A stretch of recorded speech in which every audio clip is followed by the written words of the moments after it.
আল্লাহ ডাক দিয়ে বলবে, ও জাহান্নামের ফেরেশতা যা গিয়া দেখ জাহান্নামে আমার বান্দা কেন আমাকে ডাকে, কি চায়। এমনি জাহান্নামের ফেরেশতা ডাক দিয়ে বলবে, আল্লাহ।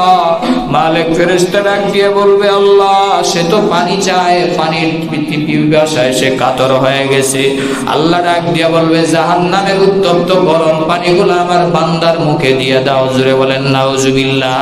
জাহান্নামের আগুন ভয়ঙ্কর আগুন রে বাবা, কবরের আযাব ভয়ঙ্কর আযাব। ৯৯টা সাপের দংশন কেউ সহ্য করতে পারবে না যুবক ভাই। কখন কার মৃত্যু এসে যায় কেউ বলতে পারে না। সবে কদরের রজনীকে অবহেলা করিও না যুবক।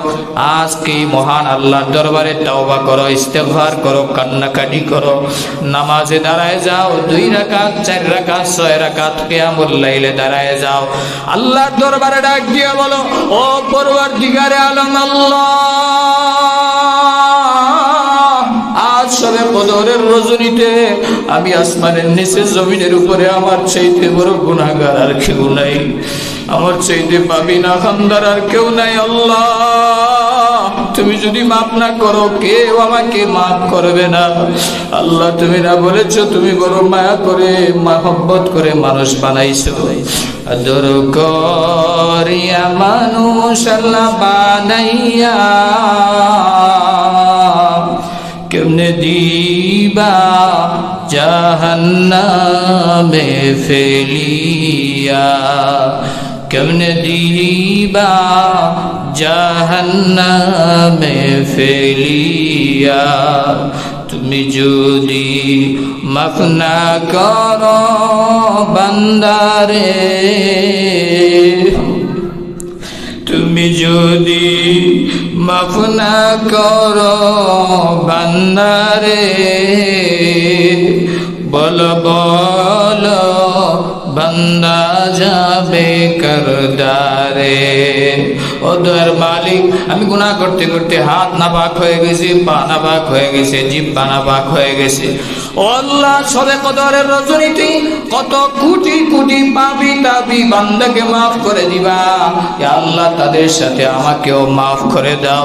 এইভাবে যদি কাঁদতে পারো, চোখের পানি ফালাইতে পারো, আমার আল্লাহ তো দয়ার আল্লাহ।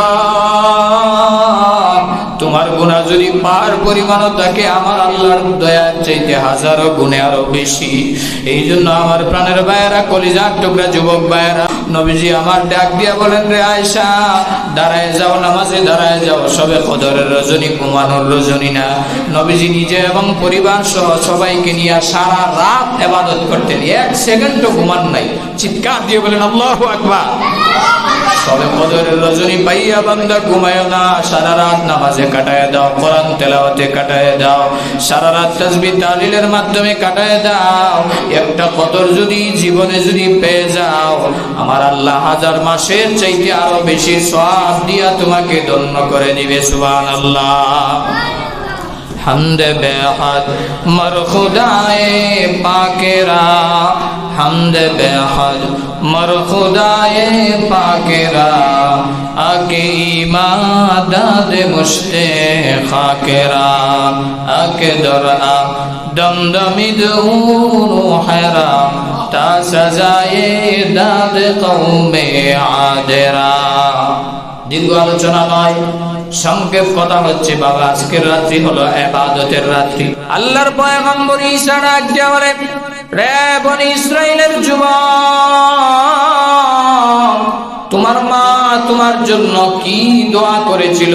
এমনি যুবকটা ডাক দিয়ে বলে, ওগো আল্লাহর নবী ঈসা, আমার মা বৃদ্ধা অবস্থায় ছিল, আমি সব সময় মায়ের খেদমত করতাম, মায়ের কাছে সব সময় থাকতাম।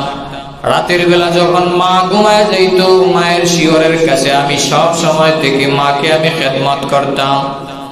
একদিনের ঘটনা, আমার মা আমাকে বলল, আজকে হলো সবে কদরের রজনী, ভবিষ্যতে এই রজনীর জন্য লক্ষ কোটি ফেরেশতারা বছরকে বছর, 1000 বছর দোয়া করতেছে। মহামান্বিত রজনী, এই রজনীতে ও যুবক তুমি আমাকে নামাজের নামাজ এনে দাও, ওযুর পানি এনে দাও, আমি নামাজে দাঁড়ায় যাব। আজকের রজনীতে আল্লাহর ইবাদত বندگی করে কাটায় দিব। আমার মা যখন বললেন, আমি নামাজ নিয়ে এবং ওযুর পানি নিয়ে এসে দেখলাম আমার মা শুয়ে গেছে। বাইজিদ বুস্তামির মতো ঘটনা। বনি ইসরাইলের ওই যুবক ডাক দিয়া বলে, আমি সারা রাত মায়ের কাছে দাঁড়িয়েছিলাম। ফজর যখন হয়ে গেল আমার মা ডাক দিয়া বলে, রাত শেষ হয়ে গেল, এখনো যুবক ঘুমাও নাই কেন? এমনি আমি ডাক দিয়ে বললাম, মা আপনি তো রাতের শুরুতে আমার কাছে নামাজ চেয়েছেন, ওযুর পানি চেয়েছেন, এই যে আমি ওযুর পানি নিয়ে আপনার শিওরে দাঁড়িয়েছিলাম। মা আমার কাঁধ থেকে মশলাটা নামাজটা যখন নিয়ে যায়, আমি খেয়াল করলাম মায়ের দুইটা চৌকির কর্নার দিয়া টপ টপ করে পানি পড়তেছিল। আমি লক্ষ্য করে দেখলাম মা যখন নামাজ বিছায়া নামাজে দাঁড়ায় গেল, নামাজের পরে মায়ের দুইখানা হাত আমার আল্লাহর দরবারে উঠায় দিল। ডাক দিয়া বলে, ও পরওয়ারদিগারে আলম আল্লাহ, আমার প্রাণের যুবক, আমার কলিজার টুকরা সন্তান আমার খেদমত করার জন্য আজ যা করেছে, সারা রাত কষ্ট করে আমার শিয়রে দাঁড়িয়ে গিয়েছি। ও রব্বুল আলামিন, আমার সন্তানের হায়াত আপনি বাড়ায় দিয়েন, দীর্ঘ হায়াত বাড়ায় দিয়েন। মায়ের দোয়ার কারণে আল্লাহ আমার হায়াত 450 বছর করে দিয়েছে। সুবহানাল্লাহ। শুধু তা নয়, মা ডাক দিয়া বললেন, ও পরওয়ারদিগারে আলম, আমার সন্তানকে পরবর্তী যুগের নবীর সাথে সাক্ষাৎ করায় দিবেন এবং আমার সন্তানের সাথে এমন ঘটনা যেন হয়ে যায় কিয়ামতের আগ পর্যন্ত, নবীরা পর্যন্ত আমার সন্তানের ঘটনা শুনলে যেন সুবহানাল্লাহ বলে। মায়ের দোয়া আল্লাহ এমন ভাবে কবুল করলেন, ওগো আল্লাহর পয়গম্বর ঈসা, আজ আমাকে 450 বছর ধরে রিজিক দিয়া আল্লাহ জান্নাতি খাবার খাওয়াইয়া ফাতরের ভিতরে ইবাদত করার সুযোগ আমার আল্লাহ দিয়ে দিলেন। সুবহানাল্লাহ। আমার প্রাণের ভাইয়েরা, বনি ইসরাইলের ওই যুবক ডাক দিয়া বলেন, ও আল্লাহর পয়গম্বর ঈসা, ঘটনাক্রমে কয়েকদিন পরে আমার মা ইন্তেকাল করলেন। আমি সাগরের পাড়ে চলে গেলাম। সাগরের পাড়ে গিয়া দেখলাম বিশাল বড় বড় পাথর দেখা যায়।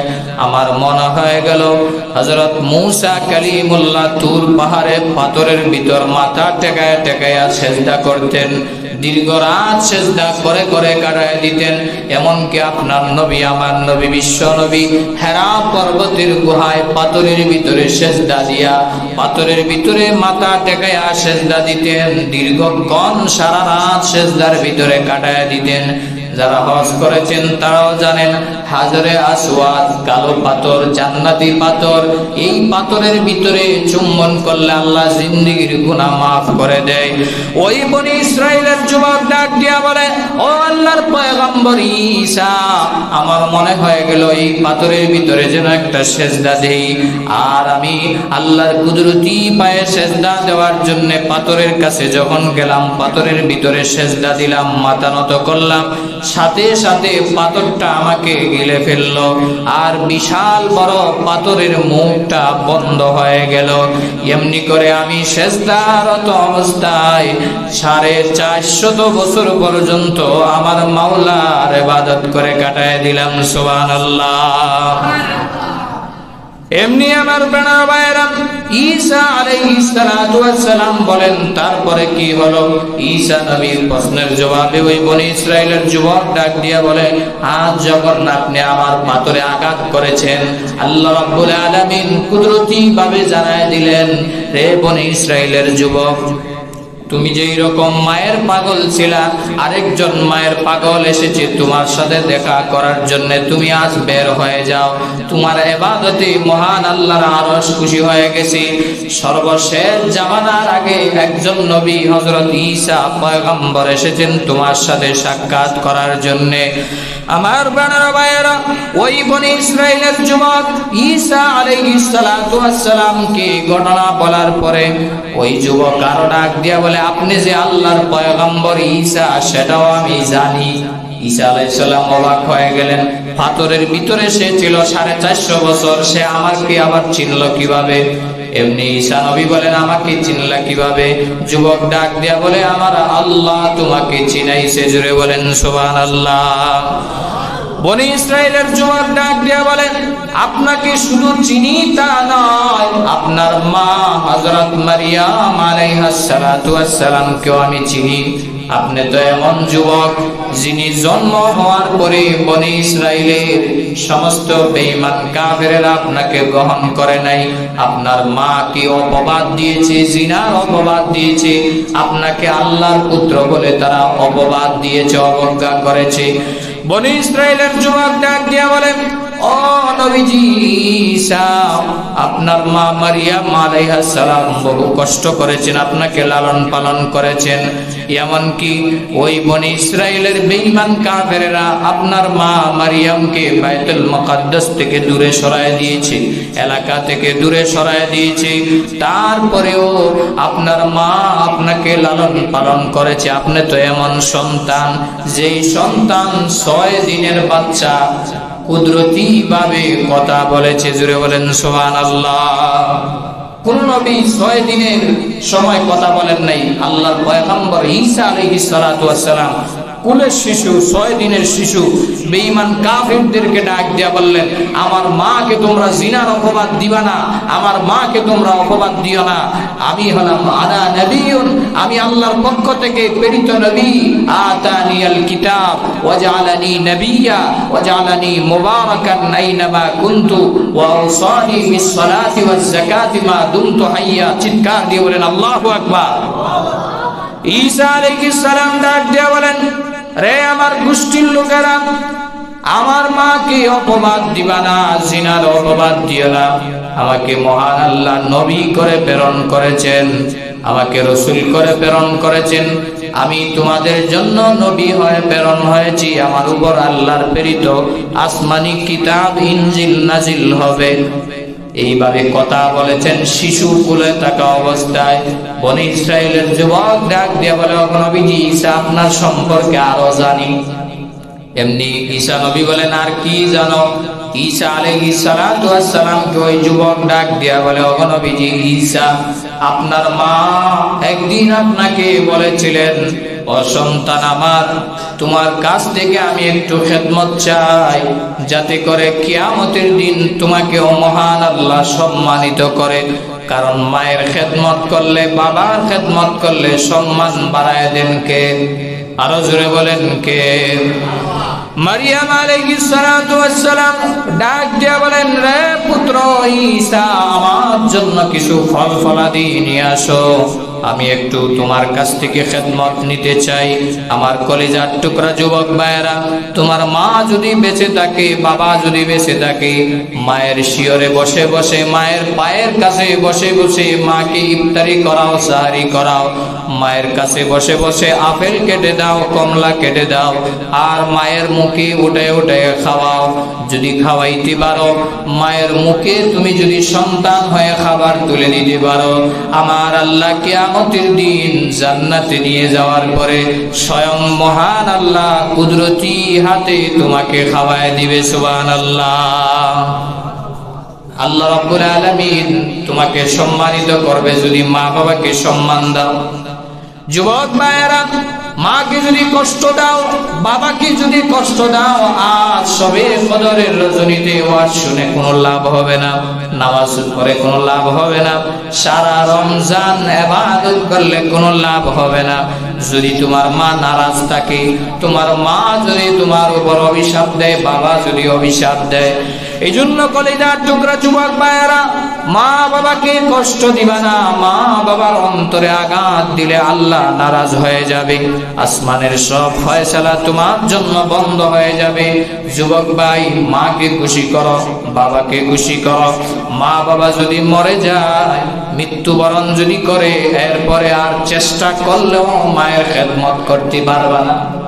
এই জন্য যুবক ভাইয়েরা, মুরব্বী বাবাজিরা, অনেকেই ভাবতেছেন আমার তো মা দুনিয়াতে বেঁচে নাই, বাবা দুনিয়াতে বেঁচে নাই। কলিজার টুকরা যুবক ভাইয়েরা, মারিয়াম আলাইহিস সালাতু ওয়াস সালাম সন্তানকে ডাক দিয়া বললেন, সন্তান আমার জন্য কিছু ফল ফলাদি নিয়ে আসো।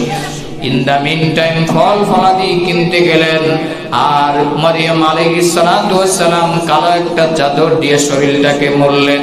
কানে কানে আজরাইল এসে বললেন, ইজা জা আজালুহুম লা ইস্তাখিরুনা সাআতাও ওয়া লা ইস্তাকদিমুন।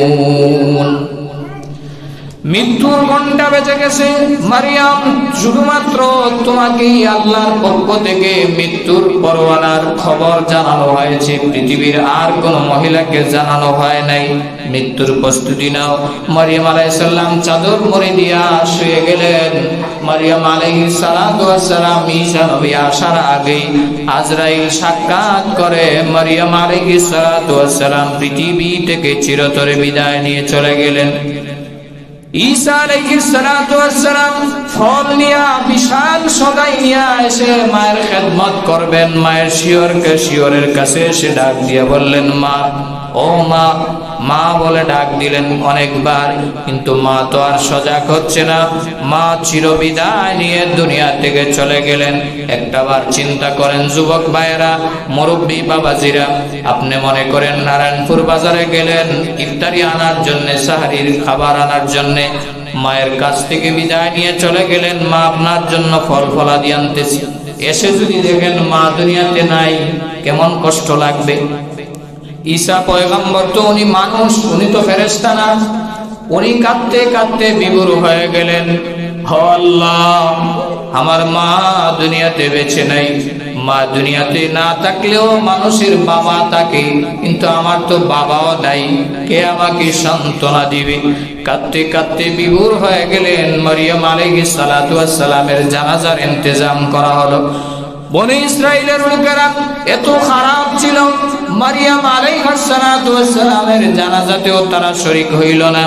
ওই যুবক ডাক দিয়া বলে, ও আল্লাহর পয়গম্বর ঈসা, আপনি কি জানেন আপনার মা মারিয়ামের জানাজায় আল্লাহর পক্ষ থেকে প্রেরিত অসংখ্য হাজার রহমতের ফেরেশতা জানাজাতে অংশগ্রহণ করেছিল? সুবহানাল্লাহ।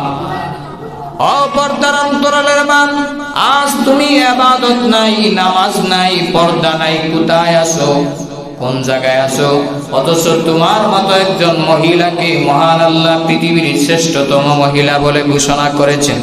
ওই যুবক ডাক দিয়া বলে, আপনার মা মরিয়মকে এত সম্মান আল্লাহ দিয়েছেন, কিয়ামতের দিন সর্বপ্রথম আপনার মা এবং বিশ্ব নবীজি আখির জামানা একজন নবী আসবেন, ওই নবীর সাথে আপনার মায়ের বিবাহ করায় দিবেন। স্বয়ং আল্লাহ থাকবেন, উকিল হয়ে বিবাহ করায় দিবেন। সুবহানাল্লাহ।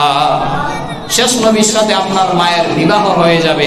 আপনার মাকে আল্লাহ এত সম্মান দিয়েছেন, ইজ্জত দিয়েছেন।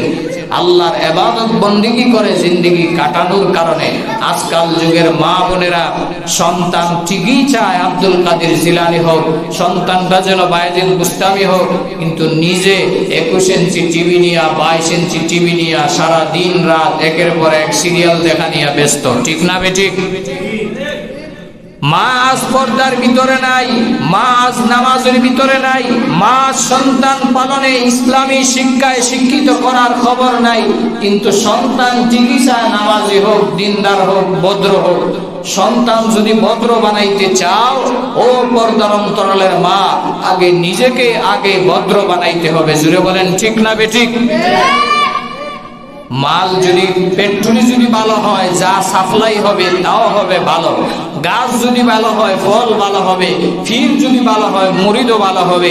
শিক্ষক যদি ভালো হয়, ছাত্রও ভালো হবে। জুড়ে বলেন ঠিক না বেঠিক? যদি মুরিদে দেখেন সিগারেট টানে, মনে করবেন ফিরে গাঞ্জা টানে। ঠিক না বেঠিক? যদি দেখেন মুরিদে প্রস্রাব করে পানি নেয় না, মনে করবেন পিসাবে 2 নাম্বার করেও পানি নেয় না। আওয়াজ দিয়ে বলেন ঠিক না বেঠিক? এই জন্য মা, আগে তোমাকে ভালো হতে হবে। মা, আপনি হলেন মারিয়াম আলাইহিস সালাতু ওয়াস সালাম। ও মা, মারাই হলো আউলিয়া কেরামের মা, মারাই হলো আম্বিয়া কেরামের মা, মারা হলো সাহাবায়ে কেরামের মা। এই মা কিন্তু সাধারণ মা না, এরা কিন্তু দামি একটা জিনিস। পৃথিবীর ভিতরে শ্রেষ্ঠতম জিনিস হলো পৃথিবীর ভিতরে মা।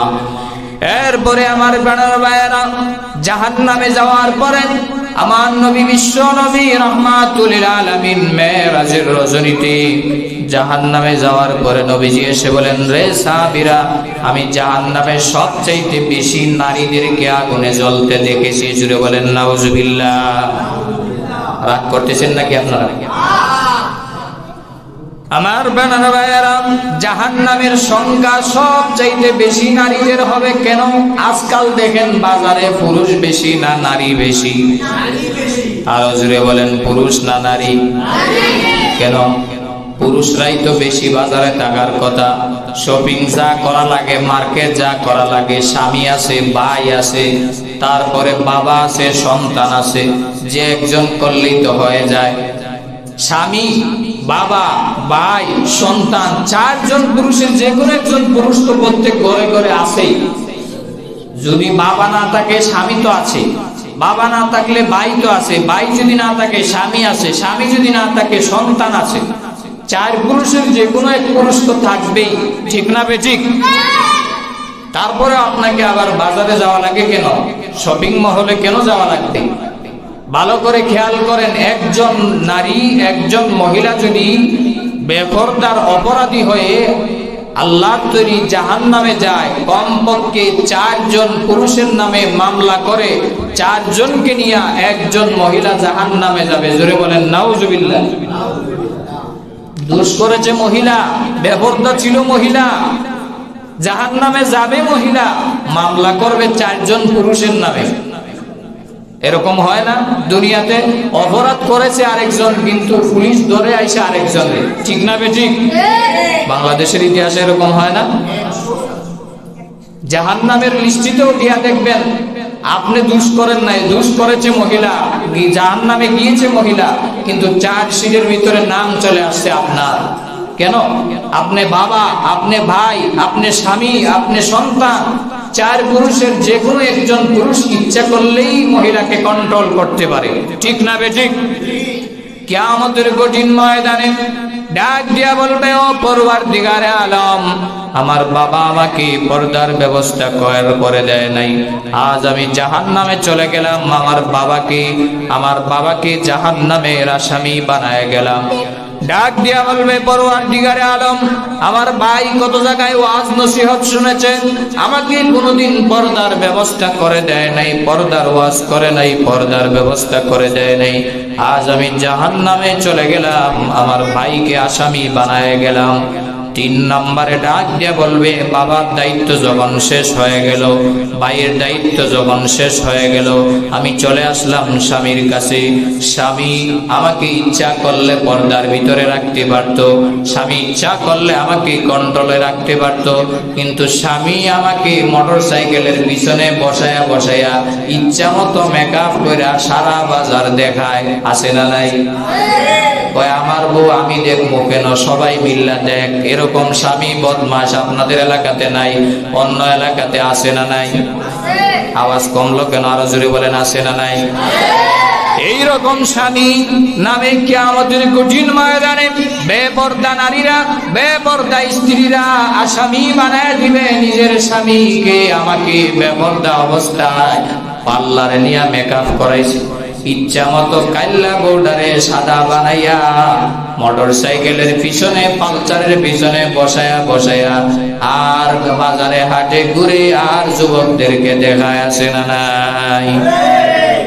প্রায় কলিজার টুকরা যুবক ভাইয়েরা, ওই পর্দার অন্তরালের মা বোনেরা ভালো করে শুনে নাও। 3 নম্বরে বেপরদা মহিলা আল্লাহর কাছে আসামির কাঠ করায় দাঁড় করায় দিবে নিজের স্বামীকে। ডাক দিয়া বলবে, আল্লাহ, আমার স্বামীর ঘরে যখন আসলাম আমাকে একদিনও পর্দার বিধান শিক্ষা দেয় নাই, পর্দার ওয়াজ করে নাই, পর্দার ব্যবস্থা করে দেয় নাই, আজ আমি নারী হয়ে চলে গেলাম জাহান্নামে, আমার স্বামীকে 3 নাম্বার আসামি বানায় দিলাম। জুড়ে বলেন নাউজুবিল্লাহ। 4 নম্বরে ডাক দিয়ে বলবে, ও আল্লাহ, আজ কিয়ামতের দিন মুসিবতের সময় বেপরদার অপরাধী হয়ে আমি জাহান্নামে চলে গেলাম। 4 নম্বর আসামি আমার গর্ভধারিণী সন্তানকে বানায় দিলাম। যেই সন্তান যদি করে বড় হয়, ছেলে যদি বড় হয়, মা বাবাকে যদি কথা বলে, মাকে যদি ধমক দেয়, মা বাজারে যাওয়া যাবে না। সন্তানের কথা শুনতে মা 1000 বার বাধ্য, ঠিক না বে ঠিক? ডাক দিয়ে বলবে, আল্লাহ, আমার সন্তান কোনোদিন আমাকে ডাক দেয় নাই, কোনোদিন আমাকে বেপরদার কথা আমাকে বলে নাই, পর্দা কথা বলে নাই, পর্দার বিধানের কথা আমাকে বলে নাই, এজন্য আজ আমি জাহান্নামের আসামি হলাম। 4 নম্বরে আমার গর্ভধারিণী সন্তানকে আমি জাহান্নামের আসামি বানায় দিলাম। এই জন্য দেখেন, মহিলা একজন জাহান্নামে যাবে, 4 জন পুরুষকে নিয়ে যাবে। নাউজুবিল্লাহ বলবেন না? এই জন্য জাহান্নামে সবচাইতে বেশি অবস্থান হবে মহিলাদের। এই জন্য মা বোনেরা সাবধান হয়ে যান। আমার নবী, বিশ্ব নবী ডাক দিয়ে বলেন, জাহান্নামের এত ভয়ঙ্কর আযাব, এত ভয়ঙ্কর আযাব, জাহান্নামের আগুন সহ্য করতে পারবে না। যুবক ভাই, দুনিয়ার সাধারণ সোনালী কালারের আগুনে 1 সেকেন্ড আঙ্গুল রাখা যায় না, কিন্তু জাহান্নামের আগুনকে আমার আল্লাহ হাজার হাজার বছর জ্বালাইছেন। 1000 বছর প্রজ্বলিত করা হলো, এতে আগুনের কালার হয়ে গেল সাদা।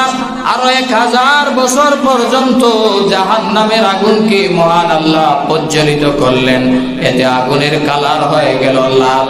আরো 1000 বছর পর্যন্ত আগুনের কালারকে প্রজ্বলিত করা হলো, এতে আগুনের কালার হয়ে গেল অন্ধকার কালো। অন্ধকার কালো হয়ে গেল, এমন কালো হয়ে গেল, 2 জন জাহান্নামীর মধ্যখানে চুল পরিমাণ জায়গা যদি ফাঁক থাকে, একজন জাহান্নামী আরেকজন জাহান্নামীকে জাহান্নামের আগুনের কালোর কারণে একজন আরেকজনকে দেখতে পারবে না। শুধু তা নয় আমার প্রাণের ভাইয়েরা, আল্লাহ বলেন, নারুল্লাহিল মুকাদা التي تطلع على الأفئدة। আল্লাহর আগুন নারুল্লাহিল মুকাদা, দুনিয়ার আগুন যেই জায়গায় লাগে শরীরের ওই জায়গা পুড়ে যায়, কিন্তু জাহান্নামের আগুন শরীরের যেই জায়গায় লাগুক না কেন, সর্বপ্রথম কলিজা পুড়ে ছারখার হয়ে যাবে। কলিজাটা পুড়ে যাবে, কলিজা বুনা হয়ে যাবে। এজন্য পর্দার অন্তরালের মা ও কলিজার টুকরা যুবক ভাইয়েরা, বিশ্ব নবী রাহমাতুল লিল আলামিন বলেন, আমি কোন নারীকে দেখলাম চুলের উপর জাহান্নামের আংটা লাগাইয়া জাহান্নামে জ্বালানো হচ্ছে, কোন নারীকে পায়ের উপর আংটা লাগাইয়া জাহান্নামে জ্বালানো হচ্ছে, কোন নারীকে হাতের উপর আংটা লাগাইয়া জাহান্নামের আগুনে নিক্ষেপ করা হচ্ছে। মান হাউলাইয়া শানুকিয়া জিবরিল, ও জিবরিল, এই সমস্ত মহিলারা কারা? জিবরিল আলাইহিস সালাম বলেন, ও বিশ্ব নবীজি, ও নবীজি, ওই সমস্ত মহিলারা হলো আপনি নবীর উম্মতের ভিতরে যেই মহিলারা চুল দেখায়া দেখায়া রাস্তাঘাটে হাঁটতো, তাদের চুলের ভিতরে আংটা লাগায় আল্লাহ জাহান্নামের আগুনে ফালাইয়া দিবে। যেই সমস্ত মহিলারা হাত দেখায়া হাঁটতো, তাদের হাতের ভিতরে জাহান্নামের আংটা পরানো হবে। যেই সমস্ত মহিলারা পেট দেখায়া হাঁটতো, তাদের পিঠের ভিতরে, পেটের ভিতরে আল্লাহ জাহান্নামের আংটা লাগাইয়া জাহান্নামে পরাবে। যারা পা দেখায়া হাঁটতো, কটকট কটকট করে লম্বা উঁচা পায়ের জুতা পরে পরে হাঁটতো, হাই হিল জুতা পরে যুবকদেরকে পাগল করতো, তাদেরকে পায়ের মধ্যে জাহান্নামের আংটা লাগাইয়া আল্লাহ জাহান্নামে জ্বালাবে। এই জন্য আমার প্রাণের ভাইয়েরা, জাহান্নামের আগুন সহ্য করতে পারবা না বাবা। জাহান্নামের আগুন এত ভয়ঙ্কর আগুন হবে, আল্লাহ রাব্বুল আলামিন জাহান্নামীদেরকে জাহান্নামে ফেলে দেওয়ার পরে হাজার হাজার বছর পর্যন্ত, কোটি কোটি বছর পর্যন্ত জাহান্নামের আগুনে জ্বলতে হবে।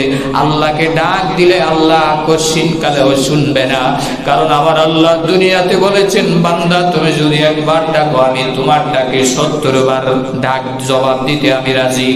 বান্দা তুমি যদি আমার দিকে হেঁটে হেঁটে আসো, আমি আল্লাহ তোমাকে নিয়ে যাওয়ার জন্য দৌড়ে আসি। বান্দারে, যুবক অবস্থায় আমি আল্লাহকে যদি একবার আল্লাহ বলে ডাক, আমি যুবকের ডাকে 70 বারের বেশি জবাব দিই। সুবহানাল্লাহ। সুবহানাল্লাহ। জাহান্নামে পরে বান্দা ডাক দিবে, আল্লাহ পানি চাই, পানি চাই।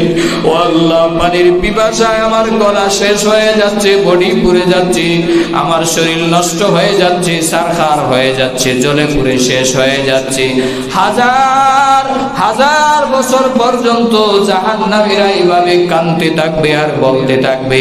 1000 বছর পর্যন্ত পানি চাই, পানি চাই বলে যখন কাঁদবে, আল্লাহর দয়া হয়ে যাবে। আমার আল্লাহ ডাক দিয়ে বলবে, ও জাহান্নামের ফেরেশতা, যা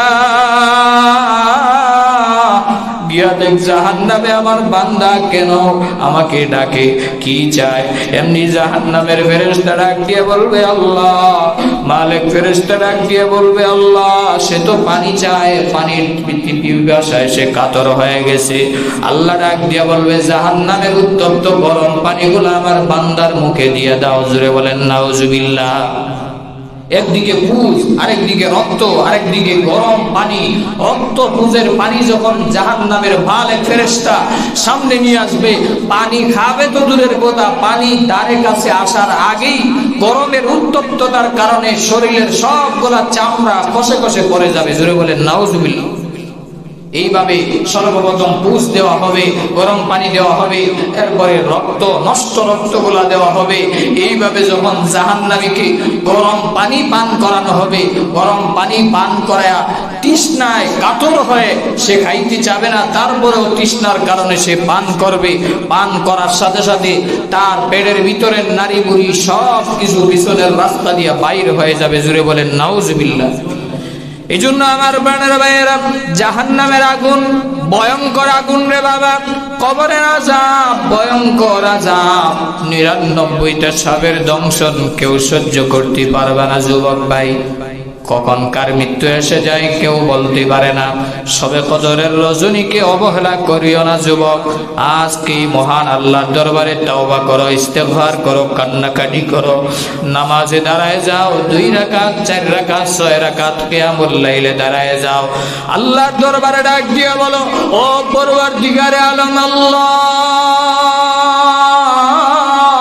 আজ সবে কদরের রজনীতে আমি আসমানের নিচে জমিনের উপরে আমার চাইতে বড় গুনাহগার আর কেউ নাই, আমার চাইতে পাপী না খানদার আর কেউ নাই। আল্লাহ, তুমি যদি মাফ না করো কেউ আমাকে মাফ করবে না।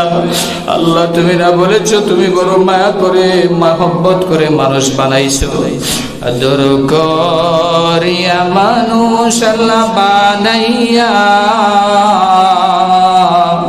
কেমনে দিবা জাহান্নামে ফেলিয়া, কেমনে দিবা জাহান্নামে ফেলিয়া। তুমি যদি মাফ না করো বান্দারে,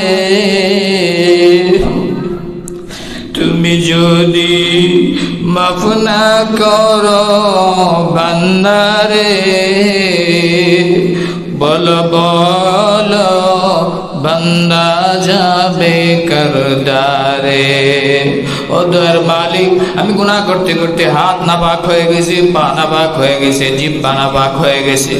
ও আল্লাহ, সবে কদরের রজনীতে কত কোটি কোটি পাপী তাপী বান্দাকে মাফ করে দিবা।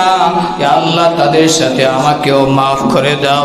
এইভাবে যদি কাঁদতে পারো, চোখের পানি ফালাইতে পারো, আমার আল্লাহ তো দয়ার আল্লাহ। তোমার গুনাহ যদি পার পরিমাণও থাকে, আমার আল্লাহর দয়ার চাইতে হাজারো গুণে আরো বেশি। এই জন্য আমার প্রাণের ভাইয়েরা, কলিজার টুকরা যুবক ভাইয়েরা, নবীজি আমার ডাক দিয়া বলেন, রে আয়েশা, দাঁড়ায় যাও, নামাজে দাঁড়ায় যাও। সবে কদরের রজনী ঘুমানোর রজনী না। নবীজি নিজে এবং পরিবার সহ সবাইকে নিয়ে সারা রাত ইবাদত করতেন, 1 সেকেন্ডও ঘুমান নাই। চিৎকার দিয়ে বলেন আল্লাহু আকবার। সবে কদরের রজনী পাইয়া বান্দা ঘুমায় না, সারা রাত নামাজে কাটায় দাও, কোরআন তেলাওয়াতে কাটায় দাও, সারা রাত তাসবিহ তাহলিলের মাধ্যমে কাটায় দাও। একটা কদর যদি জীবনে যদি পেয়ে যাও, আমার আল্লাহ 1000 মাসের চাইতে আরো বেশি সওয়াব দিয়া তোমাকে ধন্য করে দিবে। সুবহানাল্লাহ। হামদে বেহাদ মর খুদায়ে পাকেরা, حمد बेहद मर खुदाए पाकेरा आके इमादत मुश्ते खाकेरा आके दरा दमदमिद रूहेरा ता सजाए दाद कौमे आदेरा। दीर्घ आलोचना नয়, সংক্ষেপ কথা হচ্ছে বাবা, আজকের রাত্রি হলো ইবাদতের রাত্রি। 5টা আমল আছে আজকের রাত্রিতে, 5টা নসিহত শুনেই, 5টা কোয়ালিটি শুনেই আমরা আলোচনা শেষ করব, কারণ বেশি আলোচনা করে লাভ নাই। প্রায় ঘন্টাখানিক আলোচনা হয়ে গেছে, এর ভিতরে ইনশাআল্লাহ আমরা আলোচনা সমাপ্ত করব। বেশি আলোচনা করার কোনো প্রয়োজনও নাই। আজকে রাত্রিটা হচ্ছে ইবাদতের রজনী, আর বেশি আলোচনা করেও কোনো লাভ নাই। হাদিয়া কিন্তু যেই সেই পারবে না। আজকে শবে কদরের রজনী, হাবিব সাহেবদেরকে সম্মান করার রজনী। আজকে শবে কদরের রজনী, কোরআন নাজিলের রজনী, কোরআনের পাখিদেরকে সম্মানিত করার রজনী। আজকে লক্ষ লক্ষ হাফেজে কোরআনরা কষ্ট করে পরিশ্রম করে কোরআন তেলাওয়াত করা এত সহজ না।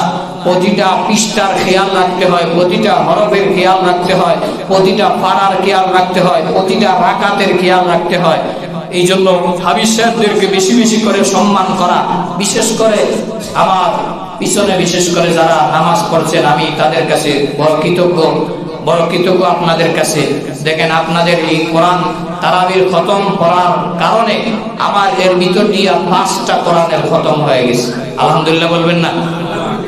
এটা ফখর করার জন্য বলছি না, অহংকার করার জন্য বলছি না।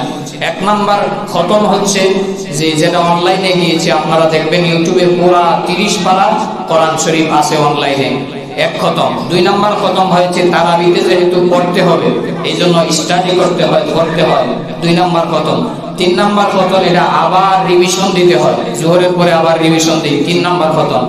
4 নাম্বার খতম হয়েছে মাগরিবের পরে আবার রিভিশন দিই, যেহেতু তারাবিতে পড়াইতে হবে। যেন তেন কোনো খেলা না, আল্লাহর কোরআন পড়া এটা সাধারণ কোনো কথা না। নবীজির উপর যখন কোরআন নাজিল হইতো উট দেবে যেত, নবীজির পা মোবারক সাহাবীরা বলেছেন ঘেমে যেত এবং ভারী হয়ে যেত। 4 নাম্বার খতম মাগরিবের পরে। 5 নাম্বার খতম হয়েছে আপনাদেরকে শুনাইয়া এই আজকে খতম শেষ হলো, 5 খতম। সুরে বলেন আলহামদুলিল্লাহ। এমন কেউ আছেন যে কোরআন ইনশাআল্লাহ আমিও এর চাইতে আরো বেশি খতম করেছি? বলেন ইনশাআল্লাহ, হাত উঠান যে আমার 2 খতম, 3 খতম, 5 খতম। আলহামদুলিল্লাহ আছে, অনেকেই আছে আলহামদুলিল্লাহ। কোরআন শরীফের খতম বেশি বেশি করা। রমজান মাসে যদি কোরআন খতম না করলেন, রমজানে যদি কোরআন খতম না শুনলেন, তাহলে তার মতো হতভাগা দুর্ভাগা আর কেউ নাই। এই জন্য আমার কোরআনের ভাইয়েরা, আপনাদের কাছে আমি কৃতজ্ঞ যে আপনাদের মাধ্যমে আমি কোরআনটুকু শোনাইতে পারছি। আল্লাহ যেন আমাকে মৃত্যু পর্যন্ত যেখানেই থাকি, আল্লাহ যেন কোরআনের এই খেদমতটুকু করার তৌফিক দেন। আর কোরআন যেখানে নাজিল হয়েছে হেরা পর্বতের গুহায়, ওই রহমতের নুজুল, যেটাকে রহমতের পাহাড় বলা হয়, হেরা পর্বতের গুহায় যেখানে কোরআন নাজিল হয়েছে সেখানে যেন আল্লাহ যাওয়ার তৌফিক দেয়। মক্কা দেখার, মদিনা দেখার, জামারা দেখার, আল্লাহ যেন নবীজির রওজার সামনে যাওয়ার আমি গোলামকে যেন আল্লাহ তৌফিক দেন। সবাই বলেন আমিন। সর্বশেষ কথা হচ্ছে, বলছিলাম 5টা আমলের কথা। 1 নাম্বার ইবাদত, 2 নাম্বার তেলাওয়াত, 3 নাম্বার জিয়ারত, এরপরে আরো 2টা আছে। 1 নাম্বার হচ্ছে ইবাদত, নামাজ পড়া, বেশি বেশি করে নামাজ পড়া, নফল নামাজ পড়া। যে কোনো নামাজ আপনি পড়েন, বিশেষ করে আমার জীবন থেকে ছুটে যাওয়া কাজা নামাজগুলা, বিশেষ করে উমরি কাজা নামাজগুলা আদায় করবেন। 2 নম্বরে যেহেতু আজকে কদরের রজনী, তাহাজ্জুদের নামাজ পড়বেন। 3 নম্বরে সালাতুত তাওবা নামাজ আদায় করবেন। সালাতুত তাওবা নফল নামাজ, যে আমার গুনাহ হয়েছে, অপরাধ হয়েছে, এই জন্য আমি 2 রাকাত নামাজ পড়লাম, আল্লাহর কাছে মাপ চাইবেন। 4 নম্বরে সালাতুল হাজাত নামাজ, যে কোনো প্রয়োজনে আমার এটা চাহিদা, বিদেশ যাইতে চাই, চাকরি হোক, আমার সন্তান হোক, আমার ছেলে হোক, আমার মেয়ে হোক, আমার টাকা পয়সা হোক, এই নিয়তে, যে কোনো নিয়তে আপনি সালাতুল হাজাত নামাজ আদায় করেন, আল্লাহ কবুল করার মালিক। তারপরে সালাতুত তাসবিহ নামাজ আদায় করা, আমরা সবরাতের সময় বিস্তারিত বলেছিলাম। সালাতুত তাসবিহ 4 রাকাত নামাজ, মা বোনেরা যারা শুনতেছেন ভালো করে শুনেন, 4 রাকাত নামাজ, সুবহানাল্লাহ আলহামদুলিল্লাহ ওয়া লা ইলাহা ইল্লাল্লাহ আল্লাহু আকবার, এই তাসবিহটা 75 বার করে প্রতি রাকাতে 4 75 300 বার এই নামাজটা আদায় করবেন, সালাতুত তাসবিহ নামাজ, যেহেতু নফল নামাজ পড়বেনই। আর নবীজি বলেছেন চাচা আব্বাস রাদিয়াল্লাহু তাআলা আনহুকে জীবনে একবার এই নামাজ পড়লে সারা জীবনের গুনাহ মাফ হয়। সুবহানাল্লাহ বলবেন না? এই নামাজটা পড়বেন, নফল নামাজ। আর বিশেষ করে আজকে যেহেতু কদরের রজনী, যে আমি 2 রাকাত নফল নামাজ আদায় করতেছি, আল্লাহু আকবার, নির্ধারিত কোনো নিয়তে, নির্ধারিত কোনো সূরা দিয়ে পড়তে হবে না, বাধ্যবাধকতা না। আপনার যা মন চায়, যেখান থেকে মনে চায় আপনি তেলাওয়াত করেন। সূরা ইয়াসিন পড়লে ইয়াসিন তেলাওয়াত করেন, সূরা ইখলাস পড়লে সূরা ইখলাস পড়েন, আয়াতুল কুরসি পড়েন। যেগুলো ফজিলতপূর্ণ সূরা সেগুলো বেশি বেশি পড়ার চেষ্টা করবেন। 2 রাকাত, 4 রাকাত, 6 রাকাত, 12 রাকাত, যত রাকাত মনে চায় আপনি সারা রাত ইবাদত করবেন। তাহাজ্জুদটা করবেন, সাহারি খাইবেন ঠিক মতো, আর তারপরে ফজরের নামাজ আদায় করবেন। এরকম যেন না হয় যে সাহারি খাওয়ার আগ পর্যন্ত নামাজ পড়লাম, সাহারি খেয়ে ধুম ঘুম, ফজরের খবর নাই। এরকম আছে না? সারা রাত ইবাদত করার কোনো ফায়দা নাই যার যেই রাত্রের ভিতরে ফজর নাই। ঠিক না বেঠিক? অনেকে আবার আছে বাহাদুরি করে সাহারি খায় না, হুজুর আমি সাহারি খাই যাই, আমি এমনি রোজা রাখছি, ভালোবান আছে না? অথচ নবীজি বলেছেন তাসাহহারু ফাইন্না সাহরা বারাকা, তোমরা সাহারি খাও, সাহারি খাওয়ার ভিতরে বরকত আছে। এই জন্য সাহারি খাবেন, যতটুকু সম্ভব সাহারি খাবেন, তারপরে রোজা রাখবেন। সাহারি খাওয়ার আগে প্রতিদিন তাহাজ্জুদ পড়বেন। আল্লাহ যেন আমাদেরকে তৌফিক দান করে। 1 নম্বর বলছিলাম ইবাদত, 2 নম্বরে তেলাওয়াত। 2 নম্বর কি? তেলাওয়াত। কোরআন তেলাওয়াত করবেন, ইচ্ছা করলে আরো কয়েকদিন বাকি আছে, এর ভিতরে কোরআনের খতম দেওয়া যায়, চেষ্টা করবেন খতম দেওয়ার জন্য। 3 নম্বরে জিয়ারত, জিয়ারত করবেন, মা বাবার কবর জিয়ারত করবেন। মা বাবার কবর যদি দূরে থাকে, যে কোনো অবস্থায় থাইকা আপনি সূরা ইখলাস, সূরা ফাতিহা পড়ে জিয়ারতের দোয়া পড়ে আপনি দোয়া করতে পারেন। যে কোনো জায়গায় থেকে দোয়া আল্লাহ পৌঁছায় দিবে। আসতে হবে কাছে, যাইতে হবে কবরের পারে, এটা কোনো শর্ত না। কেউ তো আসে মদিনা থেকেও দৌলতপুর নিয়ে আসে, ঠিক না বেঠিক? আরো জোরে বলেন ঠিক না বেঠিক? সম্মানী যে, তারে আনতে হয় না, তার কাছে যাইতে হয়, ঠিক না? আপনি যদি এখন বলেন এমপি সাহেব আপনি আমার বাড়িতে আসেন, একটু কাজ আছে, এমপি সাহেব আইবো আপনার বাড়িতে? কারণ সে সম্মানী লোক, তার কাছে আপনার দরকার হলে যাবেন। কই মদিনার থেকে ওটা নিয়ে আসে, সূর্য যদি করে করে আসতে পারে, চন্দ্র যদি করে করে আলো দিতে পারে, কেন আসতে পারবে না আমাদের ঘরে? নাউজুবিল্লাহ বলবেন না? ওই সূর্য আর ওই দয়াল নবীজি, নবীজির সাথে সূর্যের কোনো তুলনা হয়? 420 মৌলবী যেগুলা কোরআনের বাও বলতে পারবে না, বিসমিল্লাহ বলতে পারবে না, তারা এসে আমাদেরকে এইরকম নবীজির সম্মান আমাদেরকে শিখায়। আর মিয়া যারা আলেমের বিরোধী, যারা ইমামের বিরোধী, তারা সমাজের সবচাইতে নিকৃষ্ট লোক। জুড়ে বলেন ঠিক না বেঠিক? গত 2 দিন আগে আপনারা জানেন ইমামদেরকে ভাতা দিয়েছে সরকারিভাবে। আমি বলি প্রধান যিনি প্রধানমন্ত্রী, ওনাকে আমরা আন্তরিক মোবারকবাদ এবং শুভেচ্ছা জানাই। চালু হয়েছে, আস্তে আস্তে ইনশাল্লাহ হবে, ঠিক না বেঠিক? অতীতের কোনো প্রধানমন্ত্রী তো করে নাই, উনি যেহেতু করছে আমাদের পক্ষ থেকে আন্তরিক মোবারকবাদ এবং শুভেচ্ছা। কিন্তু ওখানে চিফ গেস্ট হিসাবে চরমোনার বিশ্বাসকেও দাওয়াত দেওয়া হয়েছে। উনি একটা কথা বলেছে যে ইমামদেরকে যেহেতু এনেছেন, ইমামদেরকে বেতন দিয়া আবার ইমামদেরকে কন্ট্রোলে রাখার চেষ্টা করেন না, তাহলে কিন্তু হিতে বিপরীত হয়ে যাবে, ঠিক না বেঠিক? অনেকে আছে মনে করে ইমামদেরকে তো আমরাই খাবার দিই, আমরাই বেতন দিই, হ্যাঁ আবার আমার উপরে কথা বলবে, আছে না নাই? আরো জোরে বলেন আছে না নাই?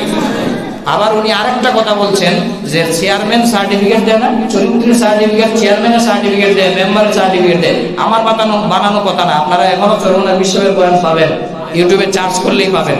উনি বলছে এলাকার কোন লোকের চরিত্রের সার্টিফিকেট যদি নিতে হয় সর্বপ্রথম ইমামের কাছ থেকে নাও, ঠিক না বেঠিক? ইমাম যদি বলে সে সবচাইতে নিকৃষ্ট লোক, জুড়ে বলেন ঠিক না বেঠিক? এই জন্য আমি মনে করি স্বামী যদি দেখতে চাও, জামাই যদি খুঁজতে চাও, ভালো জামাই কোন এলাকায় আছে আগে ইমামরে গেছি গাও, ঠিক না বেঠিক? ইমাম যদি বলে ও নামাজি ও ভদ্র, তাহলে সত্যি সে ভালো ছেলে। আর ইমাম যদি বলে তারে দ্বারা হবে না, তাহলে এলাকার যত মানুষই বলো তার টাকা আছে, পয়সা আছে, গরম আছে, এই আছে, এই আছে, মূলত কিছুই নাই, ঠিক না বেঠিক? ভালো করে শুনেন, সবে কদরের রাত, কাউকে ইন্ডিকেট করে কথা না। যদি মনে করেন যে ইমামের বিরুদ্ধে থাকবে সে এলাকার সবচাইতে নিকৃষ্ট এবং পাপিষ্ঠ লোক, ঠিক না বেঠিক?